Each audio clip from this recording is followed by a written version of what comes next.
2025 yıl 30 noyabr. Güzdün yani küzeknin, küz faslinin en songu günü. Xuda şükür nem abu hava gep basadı. Köp vaxtdan beri men nem abu havanı görmemedik. Hem dese yağmurdan görmedik. İzinden bir yağmuram yağı verse, bir çanla, başqala hemmesi getededi. Lekin doğrusu chet elde, Rossiyada, başqa devletlerde, tağlı devletlerde menimçe günde yağmur yağsa gerek bize de yine 5-6 ay şimdi bop getdi. En axırgi mərtə menimçe baharda yağıverdi yağmuram.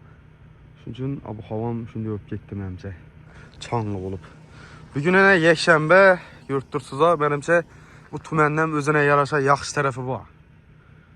Lekin maşallah uzak mesafanı gören mi kalışım mümkün? Lekini var.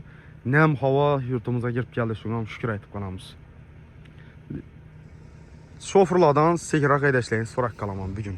Maşallana. Bize yine 4 kil çorakanda. Şimdi. Edeşçulardan ilacı varınca maşının sekirak edeşlerini sorak kalamız. Sebebi yine yolunu 50 metre 100 metre etrafında görse buladı. 100 metreden keyin kıyım bak tuttu. Yani maşında far yanı gel yatırgan olsa görmek alış ihtimali var.